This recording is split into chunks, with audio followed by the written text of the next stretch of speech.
예루살렘으로 귀환한 공동체는 큰 분기점을 지나게 되었습니다. 지금까지는 예루살렘이 아닌 다른 곳에서 흩어져 가지고 터를 잡고 살았습니다.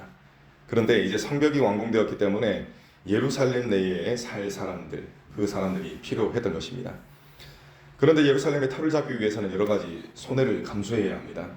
먼저 터를 잡고 지금 현재 터를 잡고 있던 곳을 떠나야 합니다.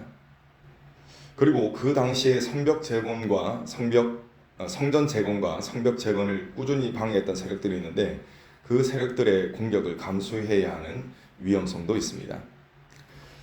그 누구보다도 먼저 이스라엘의 지도자들이 앞서서 여러 가지 위험을 감수하고 예루살렘에서 살기로 했습니다. 그 다음에 예루살렘에서 살고자 자원했던 사람들, 그 사람들이 예루살렘에 살게 되었습니다. 그렇다면 예루살렘에 살 나머지 사람들은 어떻게 모으게 되었겠습니까? 우리가 다 읽었습니다.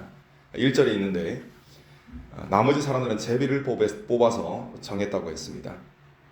자, 이 다음에 쭉 이어지는 내용은 이주했던 사람들이 어떤 사람들인지, 어느 지파에 속한 사람들인지, 또 어떤 직분을 가진 사람들인지 그것을 알려주고 있습니다. 4절에서 6절까지는 예루살렘으로 옮겨온 유다 자손들에 대한 기록입니다. 그리고 7절에서 9절은 예루살렘으로 옮겨온 베냐민 자손들이다 라고 볼 수 있습니다. 그리고 10절에서 14절은 예루살렘에 옮겨온 제사장들에 대한 기록이고 15절에서 18절은 레위 사람들에 대한 기록입니다. 그리고 마지막 19절에는 느디님 사람들을 비롯한 성전의 문지기들입니다. 이들을 제외한 그 밖의 이스라엘 사람들은 유다의 모든 성읍에 흩어져서 살았다. 이게 오늘 말씀의 내용입니다.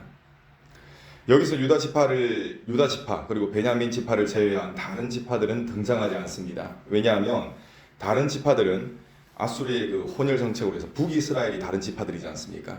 나머지 10지파. 그런데 아수리의 혼혈 정책으로 인해서 정통성을 상실했기 때문에 그렇습니다. 그리고 그들은 이제 사마리아인으로 불리거든요. 그렇기 때문에 다른 지파들은 여기에 등장하지 않습니다. 여기에는 혈통을 지킨 유다와 또 베냐민 지파 사람들, 또 제사장들과 레위인들만 이야기를 하고 있습니다.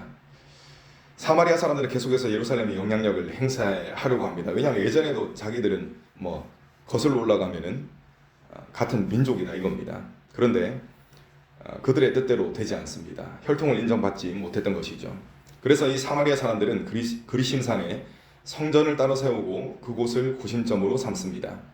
이 결과로 유대인들과 사마리아인들은 영원히 만날 수 없는 이 평행선을 걷게 되는 것이죠. 그리고 이들은 계속 갈등 관계를 유지하게 됩니다. 아무튼 오늘 이야기에서는 예루살렘을 많은 백성들이 자원해서 정착하기를 원하는 도시로 그리고 있습니다. 이러한 예루살렘 정착 과정을 통해서 예루살렘에 들어간 자들의 특징을 알 수가 있습니다.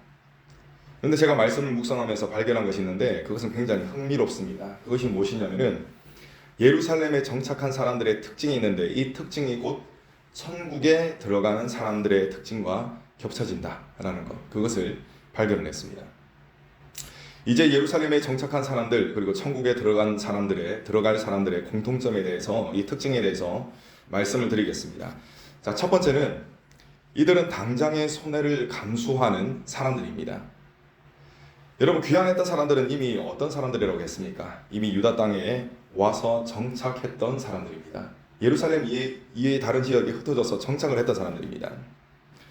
그런데 그들이 살고 있는 곳을 옮긴다는 것은 꽤나 큰 결단이 필요한 것입니다. 그 당시에 이사를 하는 게 굉장히 어려운 일이었죠. 그때 차가 있습니까? 뭐가 있습니까? 요즘 이사하는 것은 비교적 그 당시에 비교해 보면은 비교적 간단합니다. 그래도 어렵죠. 이사한다는 것은. 제가 이 도를 옮기면서 3번 이사를 했기 때문에 그 장거리 이사의 어려움을 좀 알고 있습니다. 요즘도 어렵습니다. 그런데 과거에 비할 바가 되겠습니까? 굉장히 어려운 것이죠. 그 당시 삶의 터전을 옮긴다는 것은 많은 것들을 포기해야 하는 일이었습니다. 하지만 오늘 본문에 등장하는 사람들은 예루살렘에 정착하기 위해서 당장의 것들을 포기해야 했던 사람들이었습니다. 여러분, 천국에 가는 것도 마찬가지입니다. 영원한 것을 위해서 영원하지 않은 것들을 내려놓을 수 있는 사람들이 천국에 가는 것입니다. 여러분들은 영원한 것을 위해서 내려놓는 것들이 무엇이 있습니까? 한번 생각해 보시기 바랍니다. 우리 주님께서는 이러한 이야기를 하셨습니다. 천국은 마치 땅에 감추어진 보화와 같다고 하셨습니다. 보화가 숨겨진 밭의 가치를 아는 사람은 자신의 전 재산을 팔아가지고 그 밭을 산다고 했죠. 그리고 막 슬퍼하면서 사는 것이 아니라 기뻐하면서 그 밭을 산다고 했습니다. 영원한 것을 위해서 잠시 잠깐의 것을 내려놓을 수 있는 저와 여러분들 되시기를 소망합니다. 두 번째는 이들은 자원하는 마음이 있는 사람들이라는 것입니다. 2절에 예루살렘에서 살겠다고 스스로 나선 사람들이 그곳에 정착했다고 했습니다. 여러분, 우리 주님께서는 또 이렇게 말씀하셨습니다. 마태복음 11장 12절입니다. 세례 요한의 때부터 지금까지 천국은 침노를 당하나니 침노하는 자는 빼앗느니라. 아멘. 여러분, 주님께서는 천국은 침노를 당한다는 비교적 강력한 표현을 사용하셨습니다. 이것은 무슨 뜻입니까?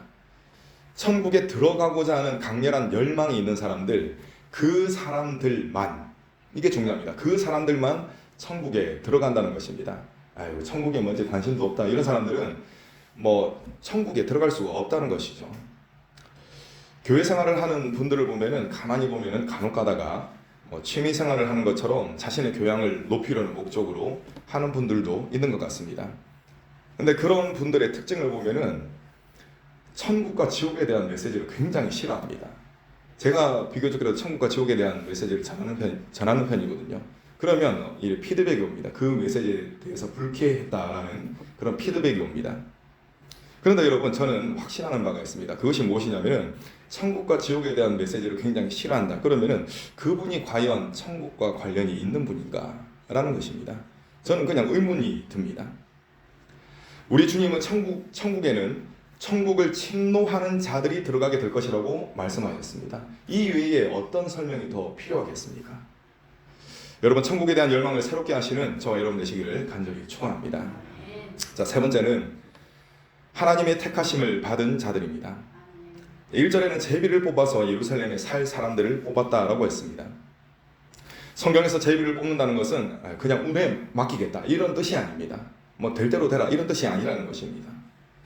성경에서 제비를 뽑는다는 것은 하나님의 뜻에 전적으로 맡기겠다는 표현입니다. 여러분, 이스라엘 백성들이 어떤 방식으로 기업을 분배받았습니까? 제비를 뽑았습니다. 이는 하나님께서 주시는 것을 그대로 받겠다, 하나님의 선택을 그대로 따르겠다라는 것이죠.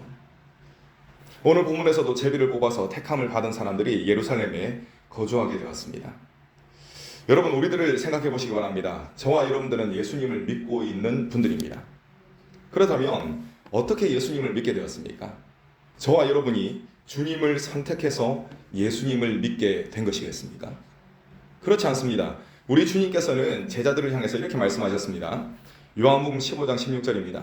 너희가 나를 택한 것이 아니요 내가 너희를 택하여 세웠나니. 아멘. 누가 택하셨다고요? 우리 주님이 택하셨다라고 하셨습니다. 그렇습니다. 여러분, 주님이 여러분들을 천국 백성으로 선택을 하시고 또 여러분들을 천국으로 이끌어 가시는 것입니다. 우리가 주님의 손을 놓을지언정 주님께서는 우리를 붙드신 손을 결코 놓지 않으신다는 것이죠. 이 사실을 명심하시기 바랍니다. 말씀을 맺겠습니다. 여러분, 영원한 것을 위해서 당장의 것을 놓을 수 있는 지혜가 저와 여러분들에게 있기를 간절히 소망합니다. 나아가서 영원한 나라 천국을 간절히 바라는 저와 여러분들이 되시기를 간절히 소망합니다. 또한 저와 여러분들은 하나님이 직접 택하신 자들입니다. 이 사실을 기억하시고 천국 시민의 품격에 합당한 삶, 그러한 삶을 살아가시는 저와 여러분 되시기를 간절히 축원합니다. 아멘. 기도하시겠습니다.